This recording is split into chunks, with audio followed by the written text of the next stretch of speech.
तो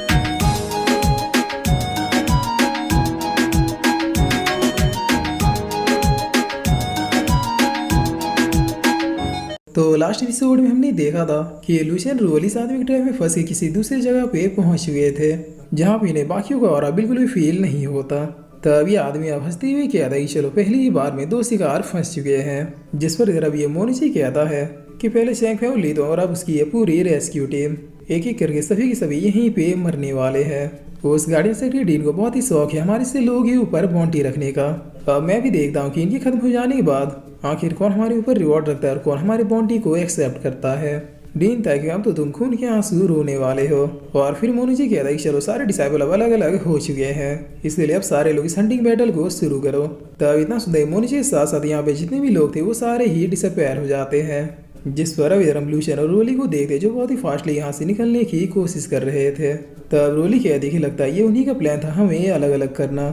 जिस पर लूशियन भी कहता है हाँ मेरे ख्याल से वो लोग जानते थे कि हम लोग यहाँ पे आएंगे, इसलिए उन्होंने पहले इस प्लेस के आसपास बहुत सारे इनविंसिबल ट्रैप को क्रिएट कर रखा था। और फिर लूशियन अब एक प्लेस पर रुक के अपने आसपास के लोगों की ब्रीथ को फील करने की कोशिश करने लगता है, लेकिन काफी ट्राई करने के बावजूद भी उसे अपने आसपास किसी का भी ऑरा फील नहीं होता। तब रोली लूशियन से पूछती है कि कहीं ऐसा तो नहीं कि हम लोग उस प्लेस से कुछ ज्यादा ही दूर आ चुके हैं, जिसकी वजह से हमें किसी का भी ऑरा फील नहीं हो रहा। जिस पर लूशियन कहता है कि अगर ऐसी बात है तो फिर हमें जल्दी से जल्दी यहाँ से निकलना होगा। और ये कहकर लूशियन रोली से कहता है कि मुझे फॉलो करो। जिस पर अब जैसे ही दोनों बहुत ही फास्टली आगे की ओर बढ़ने लगते हैं वैसे एक दूसरे इंडिविजुअल ट्रैप के पार चले जाते हैं। तब इधर आते ही लूशियन को कुछ बहुत ही अजीब फील होता है। जिस पर तभी लूशियन के ऊपर एक बहुत ही पावरफुल अटैक आके गिरता है, लेकिन इस अटैक से लूशियन बहुत ही फास्टली बच जाता है। तब अब जैसे सब कुछ शांत होता है तो हम देखते हैं कि अटैक किसी स्फीयर के द्वारा किया गया था, जिसे देखकर लूशियन कहता है कि जो भी है सामने आओ। मगर तभी अब रोली को भी कुछ अजीब फील होता है और इसे फील करते ही रोली अपनी ओर आ रहे कुछ अटैकों को पलक झपकते ही अपने करीब आने से पहले ही डॉज कर देती है। जिसके बाद ये दोनों ही बैक टू बैक होके खड़े हो जाते हैं। तब यहाँ पे अब बाउंटी लिस्ट के दो क्रिमिनल अपेयर होते हुए कहते हैं कि फाइनली इतना वेट करने के बाद हमारे अपोनेंट आ ही गए। जिस पर ये दूसरा वाला कहता है कि बहुत खूब, हमें तो बस इन दो बच्चों को ही खत्म करना है। तब लूशियन कहता है कि वो तुम दोनों तो बाउंटी लिस्ट के टॉप 10 और टॉप 9 नंबर के विलेंस हो, शायद तुम दोनों का नाम विलन क्राफ्टमैन और फैटी फिश है। जिस पर ये आदमी कहता है कि वो तो तुम्हें हमारे बारे में सब कुछ पता है। तब ये फैटी अब रेडी होते हुए कहता है कि मैं उस लड़की को देखता हूँ, तुम लड़की को दबोचो। जिस पर ये वुलन क्राफ्टमैन भी अपना स्पेयर निकालते हुए ओके कहता है। मगर तब ये देखकर ये वुलन में और भी ज्यादा फॉर्म में आते हुए कहता है कि बहुत खूब लड़की, तुम वाकई मेरे हाथों से मरने के लिए वर्दी हो। और ये कहकर ये वुलन मैन सीधे अपने दो स्पेयर को निकालते हुए लूशियन की ओर बढ़ जाता है। जिसे देखते हुए लूशियन कहता है कि पहले मुझे इसके सारे स्पेयर्स को ब्रेक करना होगा, उसके बाद ही मैं इसे सुअर की तरह पीट पाऊंगा। तब ये आदमी अब सीधे लूशियन की ओर अपने 15 रियल टेक्निक का यूज करता है, जो सारे आके लूशियन को एक साथ ही लग जाते हैं, जिसकी वजह से यहाँ पे एक धमाका भी होता है। लेकिन जैसे सब कुछ शांत होता है तो हम देखते हैं कि लूशियन वे खरोच तक भी नहीं आई हुई होती है। तब ये देखकर ये आदमी बहुत ही शौक होती हुई कहता है कि आखिर इस बच्चे को कुछ हुआ क्यों नहीं। जिस पर लूशियन कहता है कि इस लेवल के अटैक मेरी बॉडी के लिए वेस्ट है, अगर तुम्हारे पास इसी पावरफुल अटैक है तो तुम उसे भी ट्राई कर सकते हो। जिस पर तभी लूशियन की ओर एक रेड अटैक बहुत ही फास्टली आता है, मगर लूशियन पास पहुंचने से पहले रोली इस अटैक को डॉज कर लेती है। तब ये फैटी कहता है कि आखिर ये दोनों इतने ज्यादा पावरफुल क्यों है। जिस पर रोली अब एक नजर इसकी ओर देखती है और फिर सीधे अपने अटैक के साथ इसकी ओर बढ़ जाती है। तब ये देखकर ये ओल्ड मैन अपने बहुत सारे रेड ऑर्ब्स को क्रिएट करता हुआ सीधे रोली के अटैक्स की ओर भेज देता है।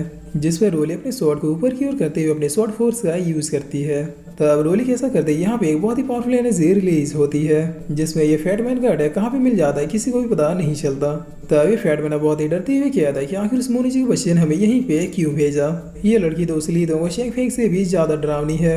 जिस पर रोली अब इसकी ओर देखते हुए अपने एक बहुत ही पावरफुल अटैक को क्रिएट करती है और इस फाइट को खत्म करने के लिए इस अटैक को सीधे इस मोटी की ओर भेज देती है। तब ये फैटमैन भी अब अपना सारा जोर लगाते हुए इस अटैक से बचने के लिए अपने सारे अटैक्स को कर देता है, जो स्नेक फॉर्म में आके एक एक करके अब रोली की ओर बढ़ते हैं। लेकिन रोली को इससे कोई खास फर्क नहीं पड़ता। तब ये देखकर ये मोटा कहता है फैटी जल्दी यहाँ से भाग ले वरना ये तुझे नहीं छोड़ेगी। मगर तभी रोली अब बहुत ही फास्टली इससे सारे अटैक्स को डिस्ट्रॉय करते हुए अपनी फाइनल ब्लॉक इस मोटी के ऊपर बरसा देती है, जिसकी वजह से मोटा गिरता पड़ता और सीधे जमीन में लेट जाता है। तब रोली कह देखिए अगर जीना चाहते तो फिर वैसे ही पड़े रहो, क्यों नहीं, कि वो शेख फैमिली तो उसे पावरफुल डिसेबल सेक्ट में एग्जिस्ट करते हैं। और अब इस आदमी की कहते कहते यहाँ पे एक बहुत ही बड़ा धमाका होता है, जिसकी वजह से ये आदमी पूरी तरीके से इंजर्ड होकर जमीन में लेट जाता है। तब दूर से ये सब देखिए ब्लैक कारवा कहता है कि ये कितने शर्म की बात है कि वो दो बच्चों से डिफीट हो गए, लगता है मुझे कुछ करना होगा। जिस पर अब इधर मिस जोनो ताइशेंग को देखते हैं जो इस ब्लैक कारवा के एक बड़े से स्पेल में फंसे हुए थे। यह स्पेल अपने आप ही बहुत सारे मॉन्स्टरों को क्रिएट कर रहा था, जिसे ये दोनों मिलकर डिस्ट्रॉय करने की कोशिश कर रहे थे। और अब ये ब्लैक कारवा कहता है ठीक है तुम दोनों इसी तरह से लगे रहो, मुझे अब किसी और को निपटाने जाना है। तब ये सुनिए मिस जून कहते कि ताइशेंग रोको उसे, हम उसे किसी भी हालत में यहाँ से जाने नहीं दे सकते। जिस पर ताइशेंग कहता है कि रोक तो लूंगा लेकिन पहले ये मिट्टी के पुतले मुझे यहाँ से बाहर जाने तो दे, हम कब से इन्हें दबा कर रहे लेकिन ये खत्म होने का तो नाम ही नहीं ले रहे। मैं कहना तो नहीं चाहता लेकिन अच्छा होता अगर वो बास्टर लूशियन अभी हमारे साथ होता, उसे स्पेल्स को क्रिएट करना और डिस्ट्रॉय करना बहुत ही अच्छे से आता है। तब ये ब्लैक कारवा हंसते हुए यहाँ से डिसअपेयर हो जाता है। जिसके बाद अभी हम लूशियन को देखते हैं जो छींकते हुए कहता है कि आखिर मुझे इतने जोरों से कौन याद कर रहा है।